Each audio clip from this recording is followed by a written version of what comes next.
Ladies and gentlemen, ndadzoka zvekare ndine imwe nyaya iri kuitika panapa yandauya nayo. Ndakakubatirai nyaya yekusangana kwevatungamiriri vaviri avo vasiri kudyidzana, vasingasangani panzvimbo imwe chete panguva imwe chete, asi iko zvino vari kusanganiswa nemusangano weFOCAC uyo uri kuitwa kuChina, summit iyo iri kuitwa kuChina. Vaviri ava vari kusanganisira vaMnangagwa pamwe chete navaHakainde Hichilema. Sekuziva kwamuri kuzviita mese kuti vaMnangagwa vari kuChina, asi president weZambia vaHakainde Hichilema vakateerwa kuChina ikoko kuti vange vachinoatenda musangano iwoyo uchange uchiitwa kuChina ikoko. Asi vanhu vakawanda vane zvizhinji zvekutaura pamusoro pemusangano iwoyo, pamusoro pekusangana kuchaita vaviri ivavo. Saka nyaya iyoyo yabvira kudhara ichitaurwa pano kasingapere neMazimbabweans. Varimwe vari kunyunyuta kuti aiwa vachanosangana ikoko chichazenge chichiitika kana vachinge vasangana, nekuti vaviri ava vanoratidza kunge vanhu vakarimirana mugano, vasingachasangani panguva imwe chete kana kuti panzvimbo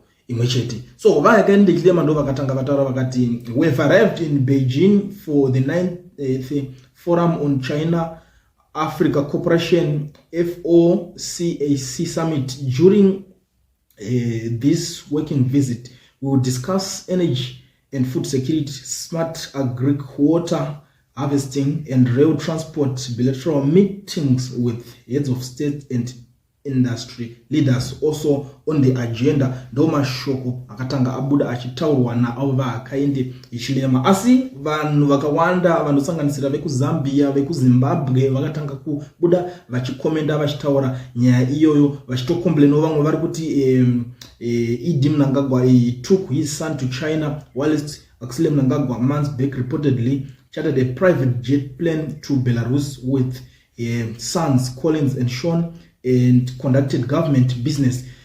Zimbabweans are like sheep myself. With due respect, say, when will all this summit be held in Africa, and why do you Africans go to Western countries to discuss things about Africa? Why can't you see puppets of the West? Mumo arikutaura wachitaura kuti kana ari masummits anosanganisira Africa nenyika dzinana China nechinchi, sei masummit iwayo asingamboitirwa kuno, since ari masummit ekuti ari kubatanidza ukama hwenyika idzodzo dzinenge dzakataurwa ipapo. Mwari kuti wishing you great success in your discussion at FCAC summit, Mr. President.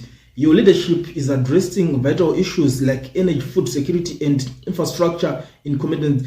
Your meeting yield a fruitful outcome for Zambia and the entire continent. Mungo arikubudisa achitauro maonero arikuita umwe arikuti, I was went with his family 5 days ago and is busy visiting places. We are cursed as Zimbabweans. Mungo arikutaura kuti wedu wekunoku akatoenda 5 days before the summit, akatanga kutenderera nemhuri yake imomo, asi isusuwo imimo at least zvirinane mazongoendawo mazuva acho akunoswedera padhuze. These issues have been discussed since time immemorial. What we need now is action, support the implementation of what have been discussed and stop wasting time and money on traveling. Ndo mamwe mashoko warutaura nemungo kuti zvinhu zvakabvira kudhara zvichiitwa, asi hatichade kuti mari dzinge dzichitambiswa ikoko. Zvizhinji zviri kutaurwa nevanhu vazhinji vanosanganisira maZimbabweans neMazambians vachikomenda on nyaya iyoyo yandangoti ndiuye nhasi ndichikuzivisai, ndakakubatirai kuti vaviri vavo vachange vachisanganiswa nekuda kwemusangano iwoyo uri kunoitwa kuChina iwoyo. Ndo situation mamirira zvakaita, kusazivawo kuti vachanyatsotarisana sei kana kuti handizinyatsonzwisisa kuti chichi chaitika ikoko, but ndo kwazviri kwavari kunosanganirana. Ndo nyaya ndangondiuye nayo nhasi, ndakakubatirai zvekare ndichikuzivisai zvimwe zvezvinhu zvinenge zvichiitika munyika yedu yeZimbabwe.